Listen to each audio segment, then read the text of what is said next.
we have a half an hour for questions, comments, and contributions from the floor. And I invite you to make your comments if you can introduce yourself and if you have any affiliation. But maybe before we open to the floor, I'd ask Laura Hammond, who has written a report on humanitarian space in Somalia, just to provide some of her reflections. Sure, thanks. Let me just start by saying thank you to ODI and HPG for having this process, not just the report, but the whole process that fed into this. I know a lot of you in the audience were part of roundtables or consultations, and I think it's been really useful.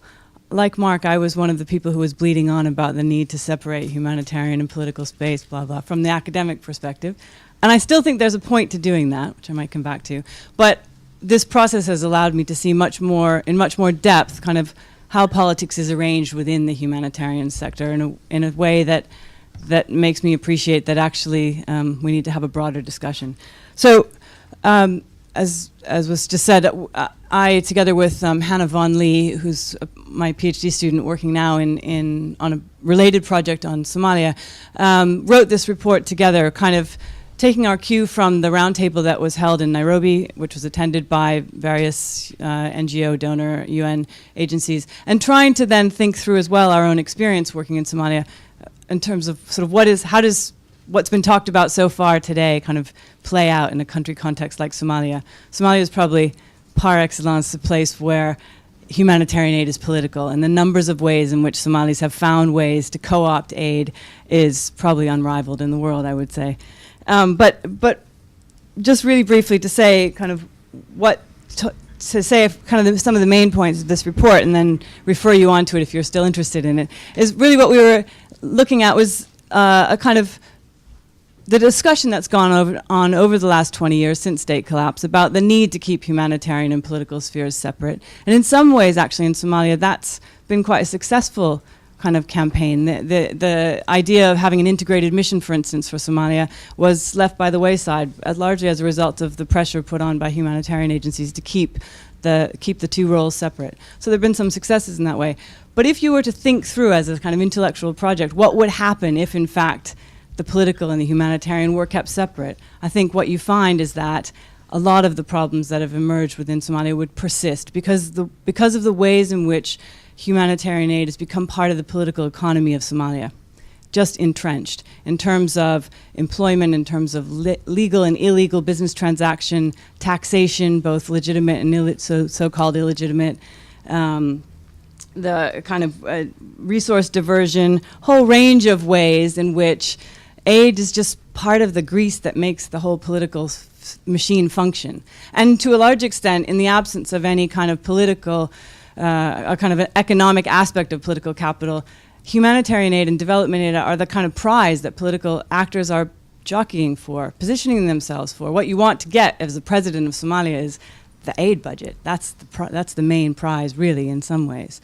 And so we kind of have looked at this process, and I think it might be useful to mention just one detail of that, which is to say that if you look at aid flows over the period since the early 90s to the present, there was a period during the 1990s, 1994 until about 2002, when Randolph was partly when he was during his tenure in Somalia, when aid budgets plummeted. They were about $50 to $60 million, having been, something like over $400 million in 1992. And what we saw is an incredible, actually, increase in security on the ground, which isn't to say we should pull the plug and pull all humanitarian aid out of Somalia now, but is to say that as aid budgets increased, insecurity also increased, and I don't think that humanitarian actors on the ground now have any real sense about what those interworkings are between humanitarian assistance and the politics of what's going on there. So there are some really interesting lessons that can be taken out of that kind of mid-1990s period. And one of the ways in which we think, we kind of posit that the political economy of aid has played out in terms of Somalia and what it has, the kind of negative impact it's had, is an erosion of trust on the part of Somalis against international actors, which is well known for sure, but it's not, importantly, it's not just because aid actors act like state builders, which is what the discourse has been about so far. It's also about the ways in which aid is just seeped into discussions about employment, discussions about taxation, discussions about the nature of the state, but also about the nature of need and the nature of protection. And also that then has had a knock-on impact in terms of security. And that's, again, not because people are confused about is the aid worker a political actor, political state builder, but also just because of the ways in which aid itself just sort of distorts local politics on the ground. So we go through this in quite a lot of detail, and I'm certainly not going to get into it here, but just to say that I think that a lot of the ideas that come out of this broader paper that Samira and Sarah have put together really have been very helpful in thinking through the dynamics on the ground in terms of Somalia. And I think if for those of you whose organizations do work in Somalia, hopefully you'll have a look at that report and just kind of see whether in fact it rings true and whether these themes maybe are brought to life a little bit in terms of concrete, what does it mean on the ground. Thanks. Great, thanks very much. It's really helpful to see how this applies in a particular context. Maybe we'll open to the floor now for questions and comments, and we'll probably take 2 or 3 at a time and then pass it back to the panel. Yes. And there's a microphone. Okay. Very interesting discussions. I've just come back from Sri Lanka as a country manager with Christian Aid for 3 years. And the interests there. I've worked in Sudan, and I might take you to challenge you about sitting in bunkers. We didn't sit in bunkers. We got out into the field and were among the IDPs. And I've been a soldier as well, so I see it from both sides on it. But in Sri Lanka, a difficult context, and I think the point you're making, it's each one you've got to look at in the contextual side of it, and then you've got to look at what I can do and what I can't do. I'm amazed with some of my colleagues now. I was a member of the Coffee Club, which no longer under that terms, but it still meets. But I'm amazed some of my colleagues, the arrogance they had in the way that they wanted to apply aid and do things, or the reluctance they would have to speak to the authorities or to the military.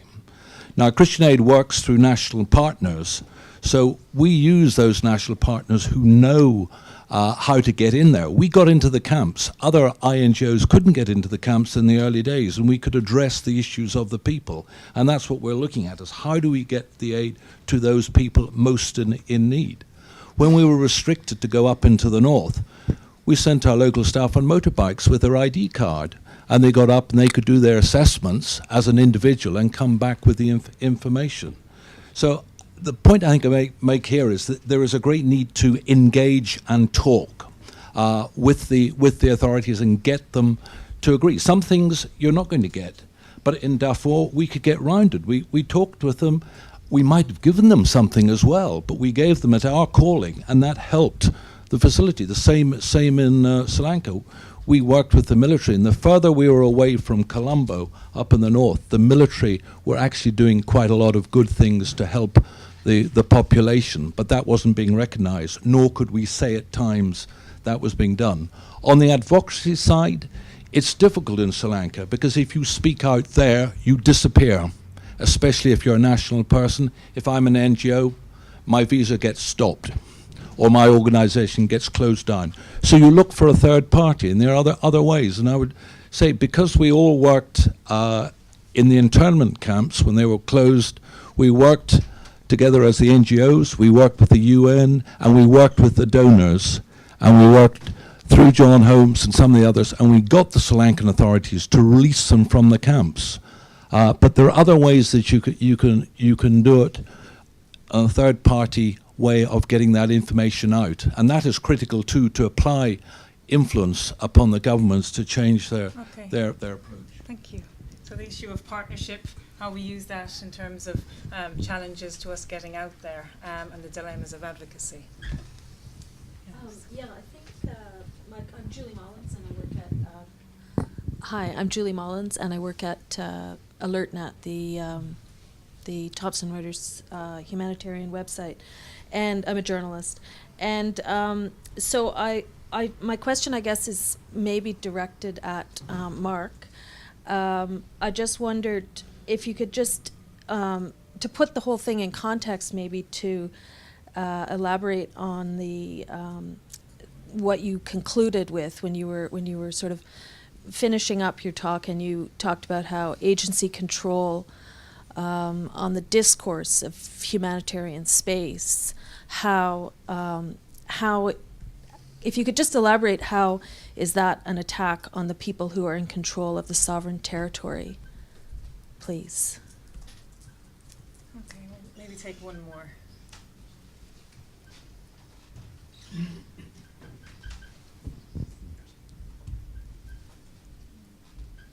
Okay, maybe we'll just take those for now. And there's one question that's come in from online as well, asking about the role of the UN and whether, in discussing about the role of NGOs, you've taken into account the role of UN and what role does the UN as a body play in terms of influencing the discourse on humanitarian space.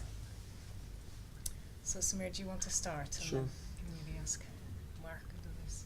Okay, well, just to pick up on the issue related to Sri Lanka,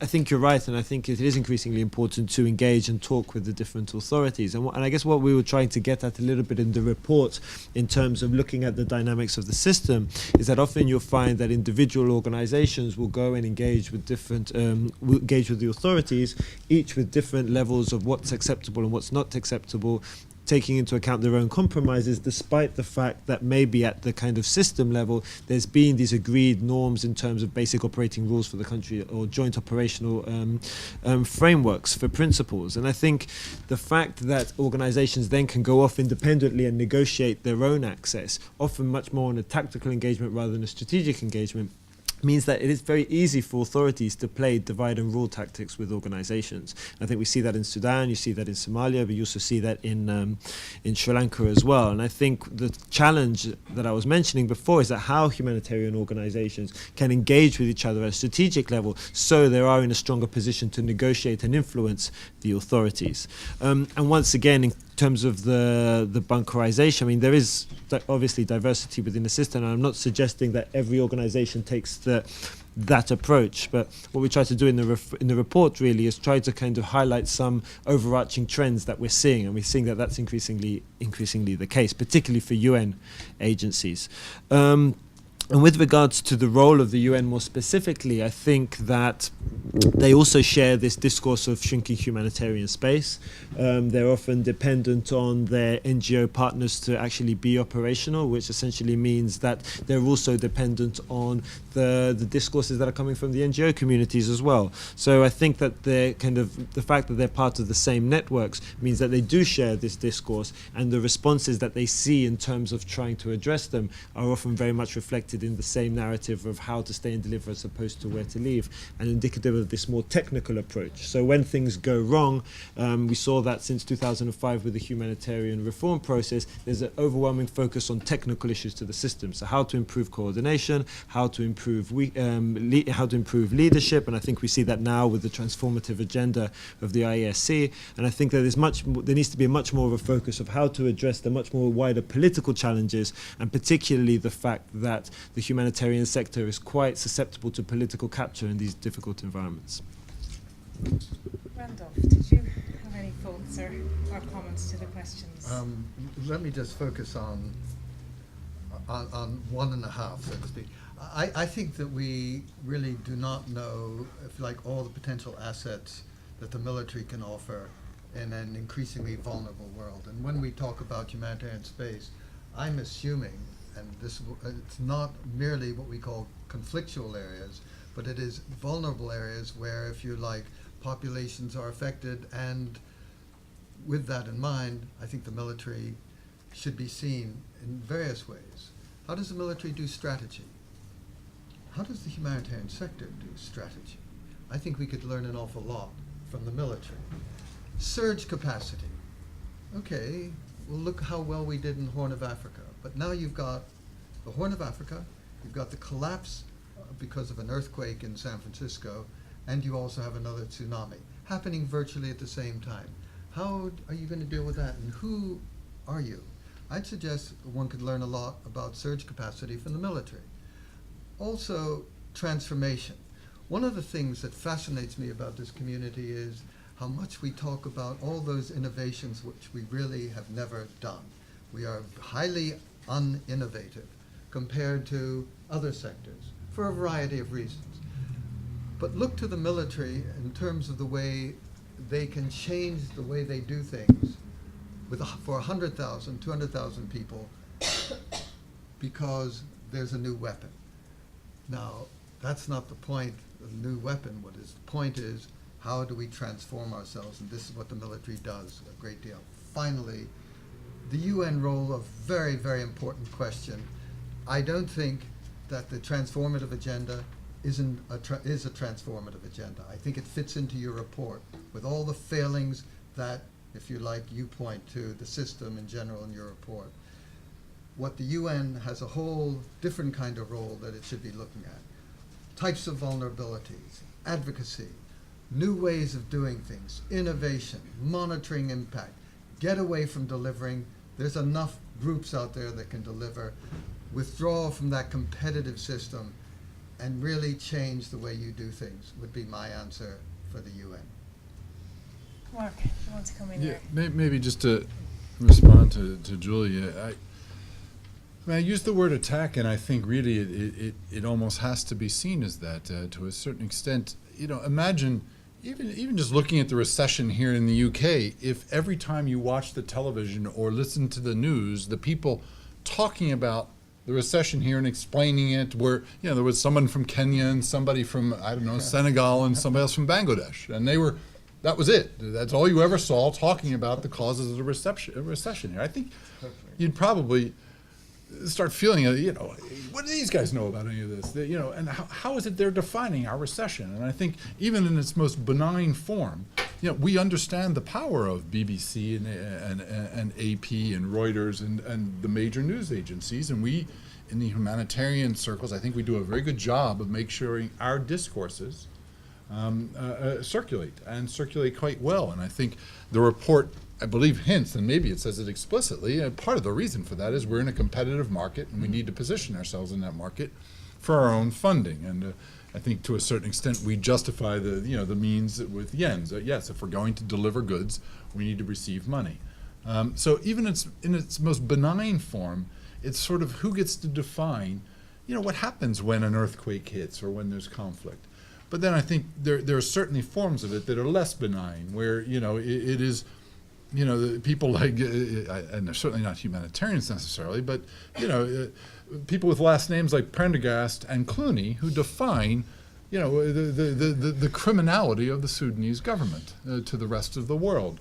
And I think, you know, when we, I think certainly often look just like some of those, but also we have taken very strong positions as an organization, MSF, but also, you know, across the aid sector as to what's happening when we're being blocked, what's happening, you know, this deplorable act in Pakistan, and we should, but let's not pretend that doesn't have an impact on the other side, and that isn't seen often as an act, whether it's aggression or just an interference in the sovereignty.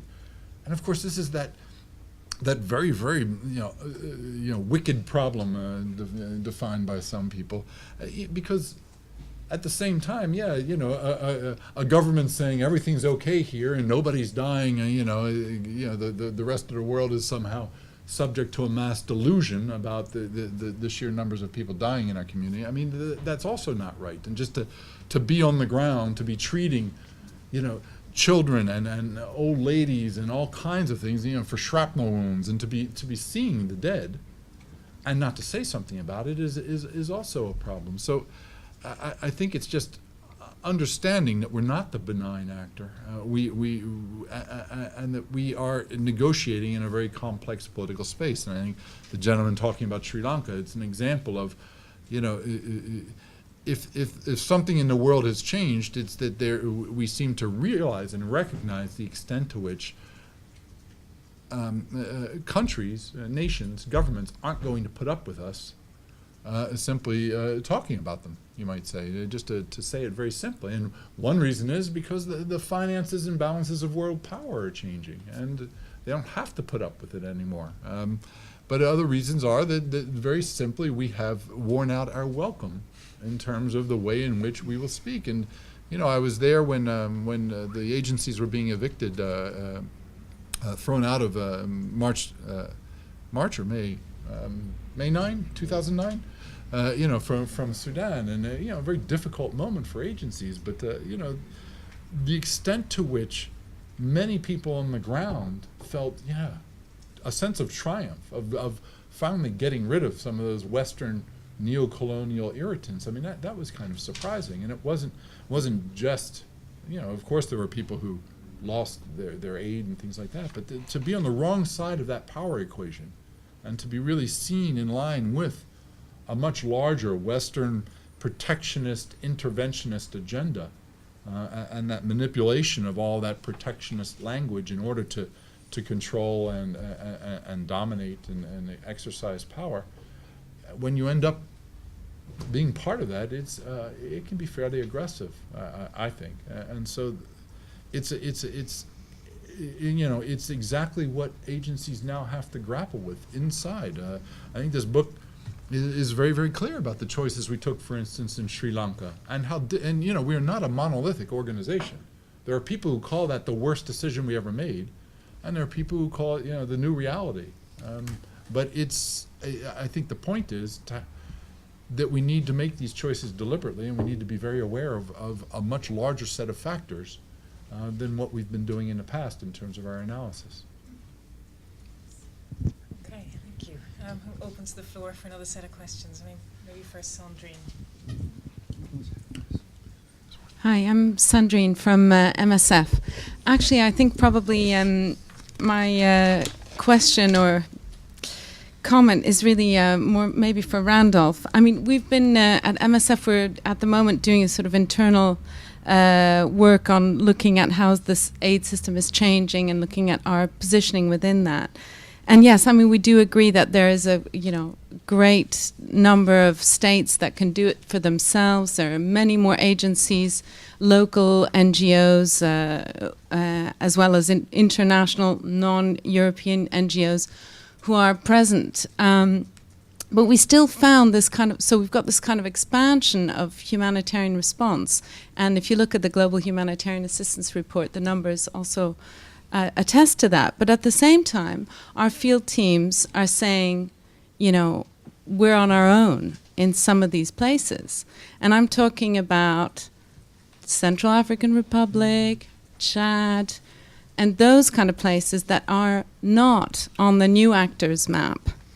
And we're dealing, at least with MSF, we're struggling with intractable problems of HIV and TB co-infections, Kala-Azar, your neglected tropical diseases, all of these kind of, this is not the stuff that's going to make your government shine, and it's not going to win your hearts and minds. It's really just a kind of staving off the inevitable. So I think we're finding this kind of paradox of this kind of expanding and more glamorized and more kind of all over the place humanitarian system, and yet this kind of really intractable places. So I guess your views on that would be great. And if I can just make a point about the military, wishing to disagree with you on that point. I think if you look at how the military, UK military has performed, not to become very political here, but how they've performed in Helmand is strategically, tactically, etc. Would tell you otherwise, that even doing their own job, they haven't really been that successful. Great. I think there was another question here at the front, Jeff Crisp. Yeah, thank you very much, Jeff Crisp, UNHCR.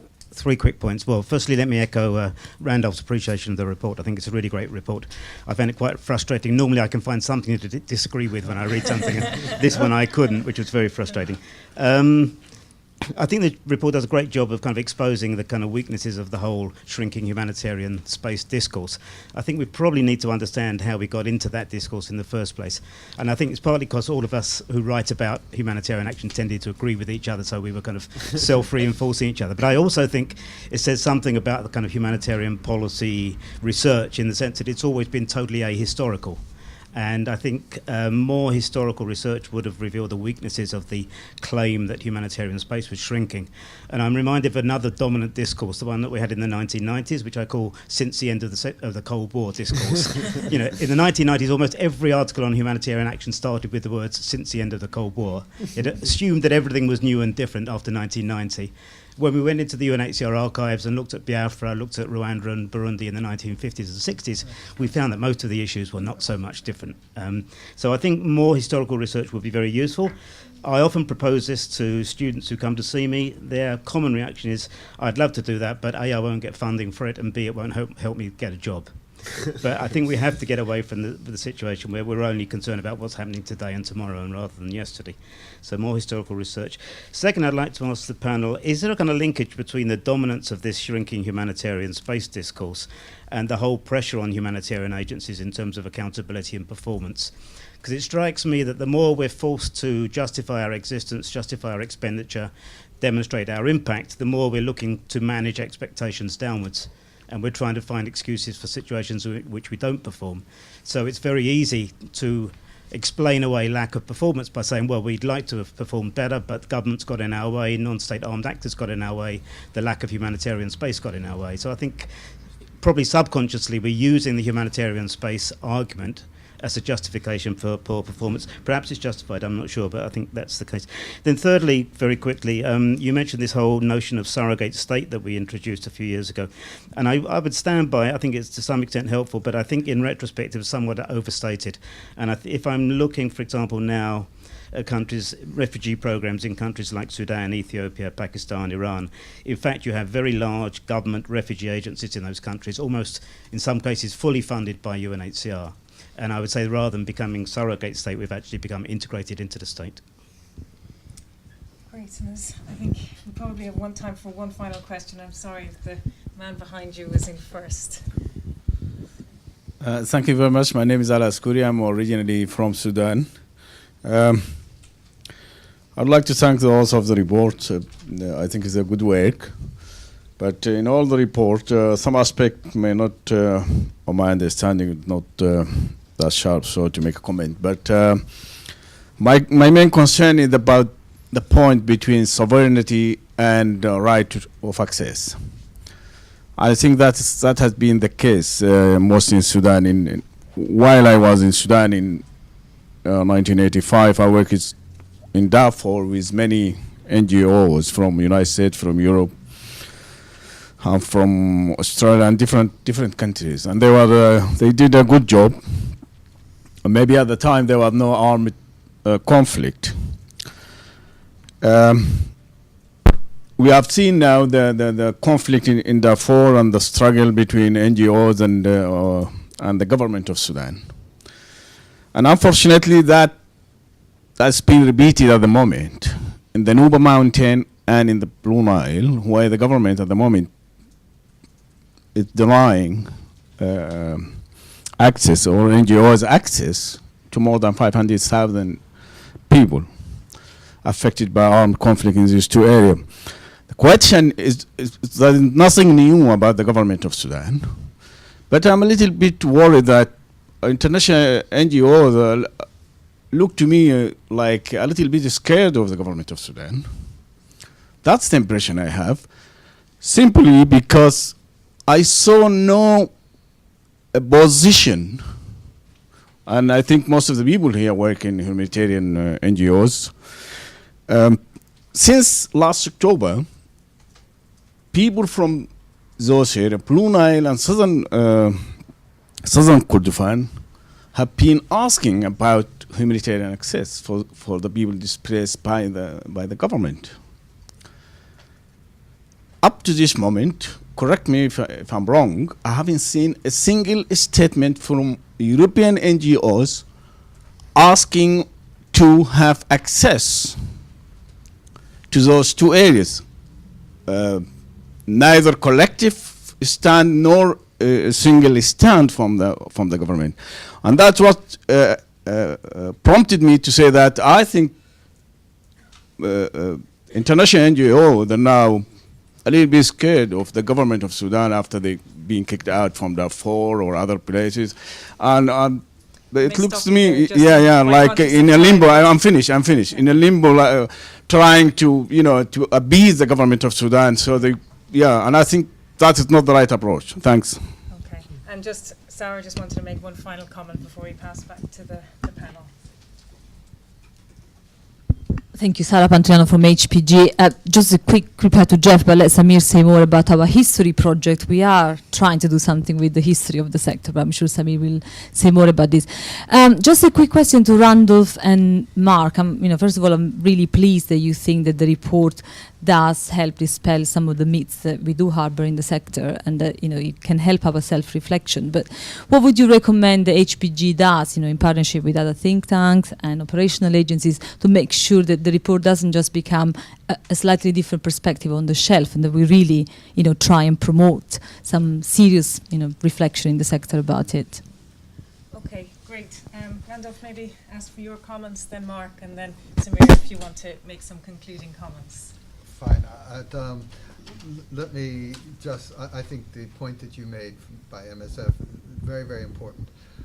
And let me just say, and that's why I meant when I said to Mark, Mark said the list, and these are the list of conflict countries that are going on, increasing. And what I'm saying is, what we also have to bear in mind is that the list of countries that are now asserting their own authority, well-intentioned, determined, is also increasing. And that, having said that, going back to the Central African Republic, etc., my question to you is, how well does one listen? And I don't know, but I just raised the point, and I think you understand what I'm saying. Who and with whom do you participate, and what are the participation networks? And therefore, also, let me just say, and how do you link in to the priorities of the, if you like, the government, etc.? And these are all open-ended questions, I don't know, but that would be an initial start. I certainly am not talking about the military in terms of its conventional, quote-unquote, peacekeeping role. What I'm saying is, if we could learn certain things in terms of their strategies, the way transformations, etc., not in Helmand, but so to speak in Shrivenham, if you see what I'm saying. That would be. Jeff's points were just so good. Could we have another seminar just to, if you like, deal with Jeff's point? The surrogate state, though, I'd love sometime at that next meeting to talk about UNHCR in Rwanda and how I think surrogate state is what you created, and Kagame refused it.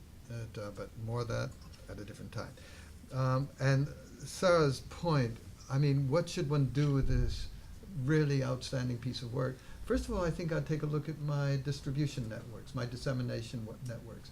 I'd like to see, for example, who gets this, not in terms of the Good Humanitarian Donorship Group, but who are the other 160 nations would get it. So that's one thing.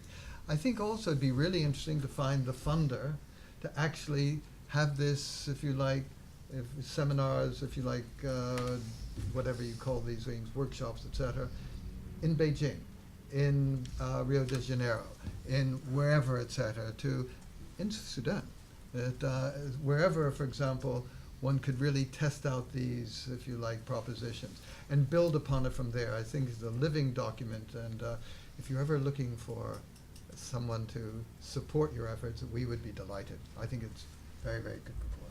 Thanks, Randolph. Mark. Yeah, maybe just following on that point, maybe, not in terms of supporting your efforts. I don't know if that was a financial offer there, but I'd be happy to go to places like Rio de Janeiro and Beijing and sit on a similar panel, although maybe not next to Samir, and that maybe we can get some editing rights over that. No, I think one of the issues I was trying to highlight is I don't think it's as easy as disseminating a report, because I think this notion of the agency space as humanitarian space has a lot to do with our identity and the myths we have about ourselves that are very, very important to the way in which we run, and our internal culture and our recruitment and our drive and dedication and a whole lot of other things. And I worry about an organization where everyone becomes a political animal, and I'm not sure if that would necessarily be a good world or a good thing for the organization. It might just be that, stuck in an antiquated idea of humanitarian space, we will see our space become more diminish. That we will suffer as all dinosaurs do, unless we are able to adapt. But the nature of that adaptation, I think, is going to. I think we will probably swing first too far in the direction of politics and everything's up for negotiation, and realize, well, what does that do to your principles? What were they there for? And how do you, if you are negotiating in order to stay and deliver, then you're missing part of humanitarian action. And I think that's something maybe just to emphasize. Going back to our humanitarian organizations afraid of the government of Sudan, I don't know if they're afraid, but I do think that there's a growing awareness of just how difficult these questions are about where do you draw the line on what you will accept, what you will say, and the way in which public pronunciations that seem to come from an independent organization will be instrumentalized against you if you stand up and speak and sound like Western European governments. If you just sound like them because you're saying essentially the same thing, it's bad what's going on in Nuba, then you're not going to get access, and or it will be held against you, and you will be not perceived. You will not be perceived as independent and things like that. So that a lot of what I see, at least inside the organization, is a lot of discussion of not what our position should be in terms of our diplomatic relationships and our pushing, but how it will play out in the international arena, especially in an international arena where many Western actors and Western governments have appropriated some of the language, the humanitarian and protectionist language, for their own interests. And if what you're saying and what they're saying is the same, the impact that can have on you. But I really think we're struggling with how do you, if you, and maybe the struggle is not even the right one. I mean, I think rather than trying to establish this mythical humanitarian space in a place like Darfur, I think this report suggests that we need to ask slightly different questions. And maybe just come back what Jeff Crisp said. It's an interesting point. Are we sort of using this humanitarian space and the difficulties in establishing it as an excuse for our own difficulties of delivering on aid? We don't in MSF take very much money in terms of institutional funding. It's about 12%. I don't think we necessarily have the same drivers in terms of just trying to satisfy the KPIs of agencies above us. At least that's very much how we position ourselves. And yet at the same time, I still feel that we really do see these blockages as reasons for our inability to deliver aid. And some are around insecurity, but some are very much around the regulatory state. So I think it's a really interesting question and one we need to think about. But I don't know whether it's a driver of in the end of what we're talking about here. It'd be interesting. I think what you said is interesting. I think it echoes the question I was asking of you're talking about where did this originate, this misperception, and I was trying to get at why is it so persistent? And I think those are essential questions that will help us maybe move to the next whatever the next debate in Beijing or Rio might be.